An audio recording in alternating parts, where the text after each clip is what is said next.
Come on, Palace, let's beat these scum. Welcome back to Palace Man Mason. Hello everybody, it's Mason here. Welcome back to the channel. Today brings you the vlog between Crystal Palace and, dare I say it, Brighton Hove Albion in the M23 rivalry in the Premier League. Now, you know, the last result against Brighton was a 3-1 win at the Amex in December in one performance that I will still call one of, if not the best performance of the season so far. I think the only performance you can probably say that was better was the Fulham 3-0, which was literally last week. Time flies. But I think Palace have a lot more to think about now than our previous game against Brighton in December, with the FA Cup semi-final only 3 weeks away now, and injuries might start to pile up, and I think Oliver Glasner is not taking risks here, with Chris Richards being out injured when he said against Southampton before that game that it was only going to be for that game. Now it's for this game. Starting to get a little bit concerned now, but I think the change that he needs to make for this game is Lerman needs to play at the back with Hughes and Wharton playing in midfield, and then we've still got the depth on the bench with Klein, Ward if needed, hopefully not. And then you've still got the depth in midfield with Daichi Kamada and Justin Devaney. I think that works best, to be honest with you. It's a massive boost that Will Hughes is back from suspension. It's that extra aggression in midfield that I think we will need against this Brighton side. In terms of the Premier League alone, I think Brighton have slightly more to fight for, with them being higher than us in the league and with a higher chance of European football through the Premier League. Obviously, FA Cup quarter-finalists last week, losing out to Nottingham Forest on penalties, which could be our potential final opponents, maybe. We'll see about that one. But our records against Brighton at Selhurst Park specifically is 1-1 draws across the park since 2019. The first 2 seasons that Brighton got promoted to the Premier League, we won, then they won, and then it's been 1-1 draws ever since going into this game. So, can we expect a 1-1 draw? Probably, to be fair. Will I forgive the Southampton draw if we do win this game? Probably, but I'll still be a little bit gutted because we could have been 2 points even more better off. But I think even though we do have an FA Cup semi-final on the horizon now, there's no excuses. The players need to turn up for this game specifically. The M23 rivalry, obviously, has got a lot of history behind it. And, you know, we have got a tough run into the semi-final, playing Man City, Newcastle, Bournemouth, and the Arsenal game has now been rearranged to 3 days before the semi-final, which obviously doesn't help us out at all. But the players need to turn up today. No excuses. Come on, Palace. I'm expecting something good. It's Oliver Glasner's first game at Selhurst Park at home to Brighton. So I'm expecting something good. Come on, Palace. Let's have it. Changes that I'd like to see, apart from Daichi Kamada in midfield, over Will Hughes. With Will Hughes being dropped. To be fair, apparently he's been suffering with illness, so Kamada is in his place for today's game, with Lerma at the back, replacing Nathaniel Klein, who's dropped to the bench as well. Other than that, same team that played Southampton, and with Brighton, they do have quite a strong squad against our rivals, so let's hope we can get something out of this game.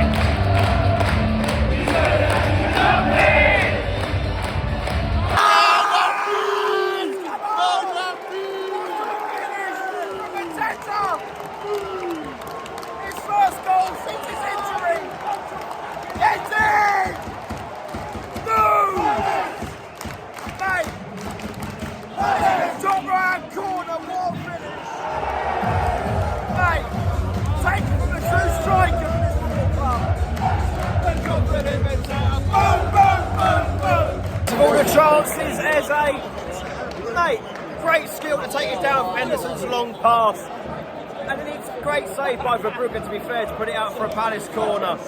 Mate, this game's been brilliant in the first 10 minutes. Palace have the lead in the M23 rivalry. Get in now. His first shot of the game, it comes Matoma's way, cut inside, hits it way over the bar, still 1-0. And best chance of the game, double save from Dean Henderson, one from Belabor at long range, curved weirdly, and then he saved it at his near post, and then Welbeck on the follow-up. Another brilliant save. Brighton getting a couple of chances now as we approach the next 20 minutes of the game. It's the opening goal, been quite a nervy half, been a booking there. First booking in the game, first booking in the rivalry. Can't call it a derby apparently, but yeah, still 1-0. The score as used to seeing. Palace 1, Brighton 1, Danny Welbeck. Slid in, defending was poor.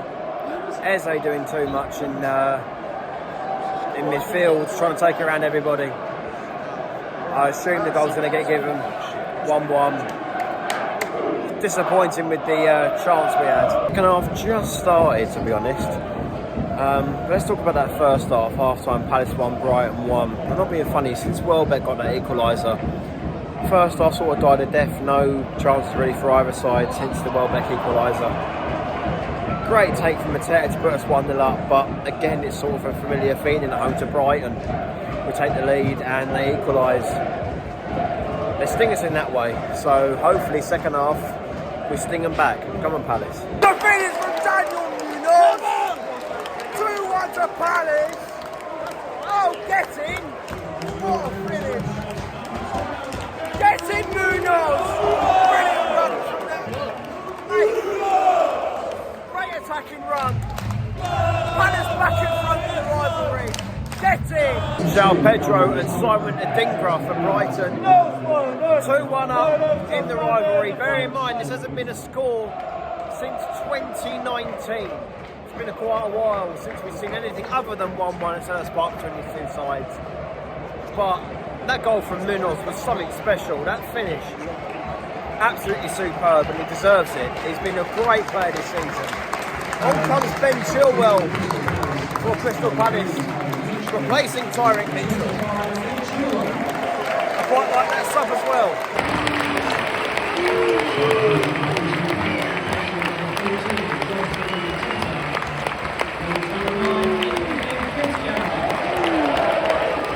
Ketia, who just come on, has been booked for diving. My God. To be fair, it's the opposite end to where we are. I did a lot of foul, but yeah, a lot of blatant Nketiah dive. Still 2-1 Palace, but Nketiah, what are you doing? That's the Quaji, the fans up, still 2-1 to Palace. Get the noise around the stadium around me. I tell you what, we've played pretty well in this game. Apart from Nketiah, a little bit of a letdown there with a dive. I don't know why you do it when VAR can prove it now. But you know what? We've been playing alright. 2-1 up.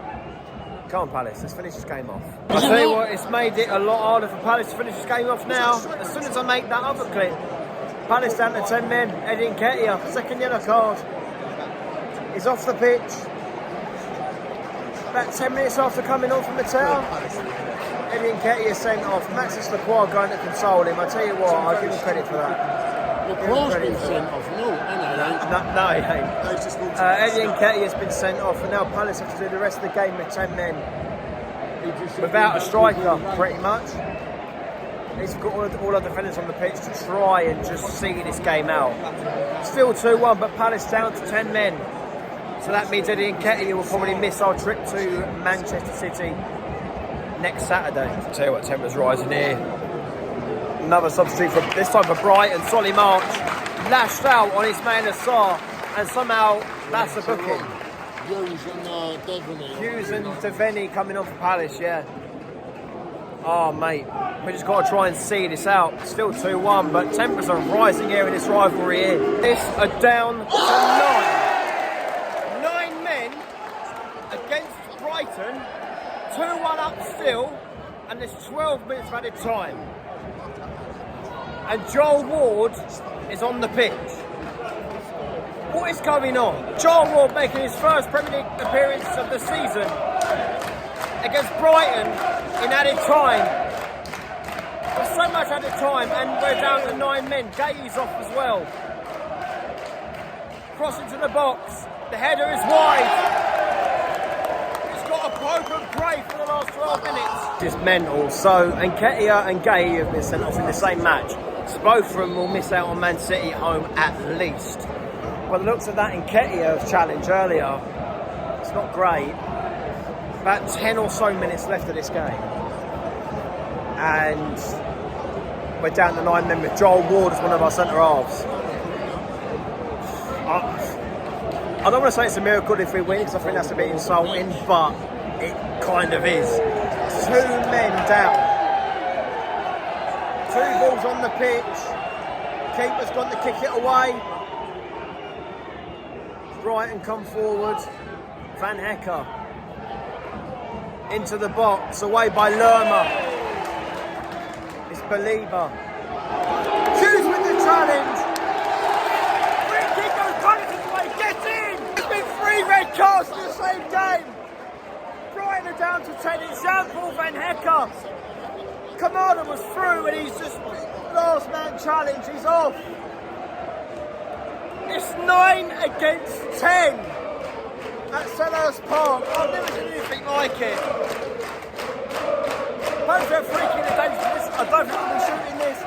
3 red cards in the same match. What am I seeing here? Oh my word. Chilwell hits the resulting free kick over the bar, not by much. Still 2-1 to Palace, but there has been 3 red cards, 9 against 10. I don't know what's going on in this game anymore. There are now 19 players on the field opposed to 22. João Pedro for Brighton. Chilwell gets in the way.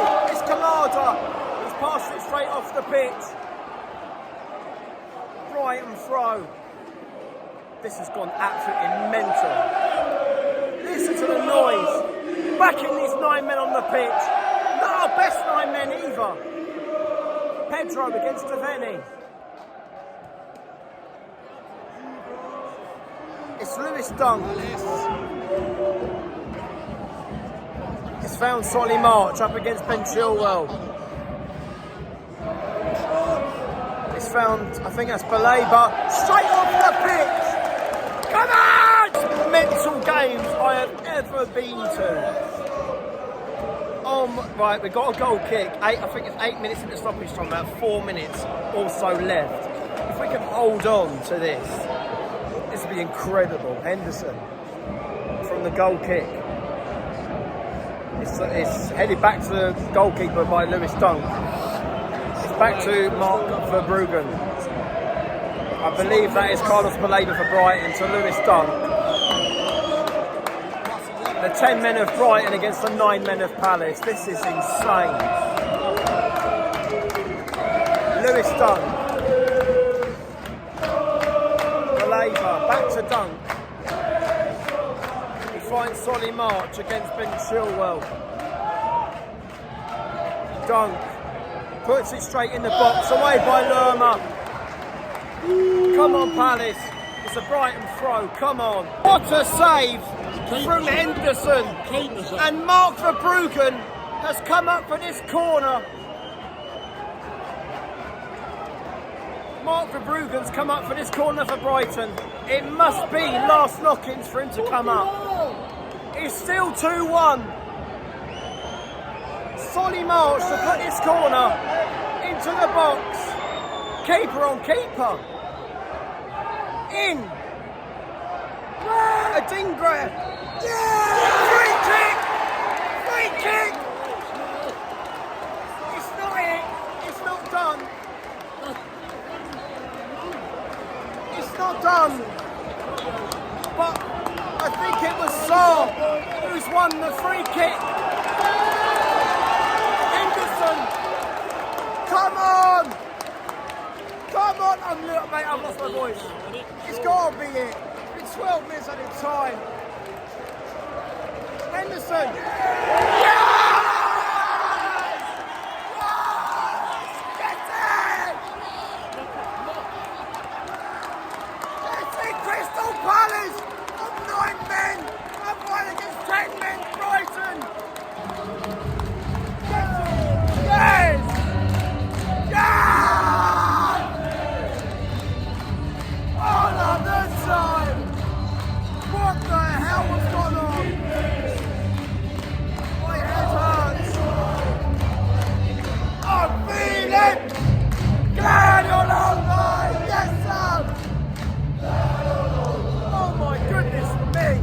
I've had my celebrations and I've had time to sort of compose myself and make this short review of the game. Full time at Selhurst Park, Crystal Palace 2, Scumbags from the Seaside 1, a 9-men Crystal Palace. And this is the first time in Premier League history a team who has been sent down to 9 men in a match has ended up winning the game against 10 men Brighton. I don't know where to start. It was so full of drama. I thought the game died a death at half time. And I thought, at least the typical 1-1 scoreline won't be repeated probably. There will be a goal in the second half. I can sense it. When we got that early goal in the second half through Munoz, I thought, right, it's all about now not making silly mistakes. And then bringing on Nketiah, I'm not, criticising Glasner for that. But it was silly from him. The silly dive, I've now watched it back. It was so silly. And then doing what he did, getting sent off about 5 minutes after he came on was not good. And he will not be in the squad against Man City, which means that we will not have a backup striker. So it'll be Mateta or nobody, as far as I'm concerned. Or he may have to bring in an academy striker or something to fill in for Eddie Nketiah. Same thing applies with Mark Guéhi. Especially after going down to 10 men, I thought it'd have been a bit more composed with that challenge, to be honest with you. And it looked very high and might have even been worthy of a straight red, which concerns me for our next 3 Premier League games against Man City, Newcastle and Bournemouth. He may not feature. Definitely will not feature against Man City. So, and with that Lacroix injury, it's not as serious as I thought it was. And hopefully he's there for Man City. At least we've got somebody, right? Hopefully Chris Richards will be back and then Lerma will play at centre-back as well. So it'll be Lacroix, Richards and Lerma with pretty much everybody else still playing at the Etihad. And then the 9 players that are on the pitch. Joel Ward. I haven't mentioned his name all season. And I said the sentiment's got to change with after Southampton. The sentiment's got to change with him and Nathaniel Klein specifically. But they were, Joel Ward was brilliant when he came on, as far as I'm concerned. Like, he made good clearances. Maybe it's because he knows what it means to play in this rivalry. It was brilliant from him. Absolutely brilliant. Absolutely superb. Dean Henderson, brilliant save to deny Ayari right at the end. Chilwell came on. I doubted him when we signed him. Brilliant. Daichi Kamada as well. I'll mention his name. It's the first time we started a game, properly started, and I felt like he was one of the better players on the pitch for us. Not only because it led to Van Hecker sending off, but it was just a great performance from him all round. He controlled the midfield at some points when Hughes/Wharton were on the pitch. It was absolutely brilliant from him today, and hopefully he can keep that up going into Manchester City away. I think the next 4 Premier League games are down to keep the squad fit, keep the disciplinary record clean, as far as I'm concerned. Man City, Newcastle, Bournemouth, Arsenal, quite a tough run going into the FA Cup semi-final. And Aston Villa are not slowing down, beating Nottingham Forest 2-1 today. So they are capable of beating the bigger clubs. So they do possess that danger. And we've got to just hope that, come that game, they don't do it to us. So, it was just an amazing win. It's one of them. You know what? I will go as far as saying that was the maddest game of football I've seen in my entire life watching this football club. It really was. And I'm trying to. I'm smiling about it even now because, my head was aching when I was celebrating the win, the full-time whistle going, and in terms of the Premier League table, for now it puts us up to 11th place. If Brentford beat Chelsea, we go back down to our usual spot in 12th. Europe is possible through the Premier League. It does look unlikely, but we will see what happens in our next few Premier League games. It just looks unlikely with the run that we've got and the points we're behind, but we will see what happens. Anyway, it's been a 5-minute review, about a 20-minute video. Like, share, subscribe to my channel, and you have just watched probably the maddest vlog on Palace Mad Mason so far in this channel's history. Like, share, subscribe, and I'll see you guys for the review against Manchester City on Saturday. I couldn't be more happier.